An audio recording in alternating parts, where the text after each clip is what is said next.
नहमदुहु व नुसल्ली अला रसूलिल करीम अम्मा बाद फ़अऊज़ु बिल्लाहि मिनश शैतानिर रजीम बिस्मिल्लाहिर रहमानिर रहीम वला तहिनु वला तहज़नु व अंतुमुल अअलौना इन कुंतुम मुमिनीन।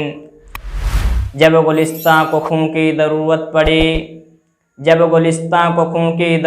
पड़ी, सबसे पहले ही गर्दन हमारी कटी। अब हमसे ये कहते हैं अहले चमन, ये चमन है हमारा तुम्हारा नहीं। मिल्लत इस्लामिया के पासबानों, आज मैं आप हज़रात के सामने हिंदुस्तान के मुसलमानों पर होने वाले जुल्म सितम और मुसलमानों के मदारिस व मकातिब को मिटाने की नापाक साजिश के बारे में कुछ अर्ज़ करना चाहता हूँ।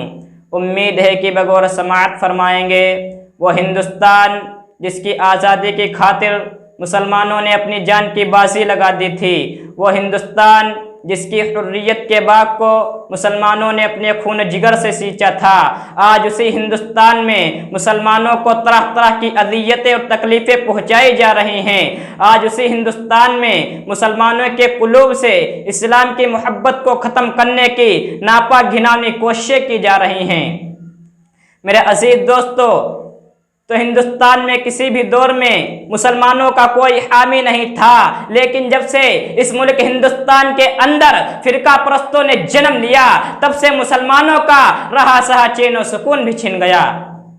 क्योंकि हम वक्त फिरका परस्त मज़हब इस्लाम दीन को मिटाने की कोशिशें करते रहते हैं, मुसलमानों के मदारिस व मकातिब को दहशतगर्दी का अड्डा गर्दानते हैं और ये इल्ज़ाम लगाते हैं कि जितने फसाद हो रहे हैं ये मदारिस व मकातिब से हो रहे हैं, इसलिए मदारिस व मकातिब को ख़त्म कर दिया जाए। लेकिन शायद उनको मालूम नहीं कि मुसलमानों के अंदर जब तक आखिरी सांस चलती रहेगी, उस वक्त तक मदारिस व मकातिब पर किसी तरह की आँच नहीं आने देंगे। इस पर किसी शायर ने क्या खूब कहा है, हम तुम्हारी धमकियों से खौफ खा सकते नहीं, हम तुम्हारी धमकियों से खौफ खा सकते नहीं, जुल्म के आगे हम अपना सर झुका सकते नहीं। है यही तारीख अपनी, है यही अपना फलसफा, है यही तारीख अपनी, है यही अपना फलसफा, हम ज़बाने के दबाने से उभरते हैं सदा।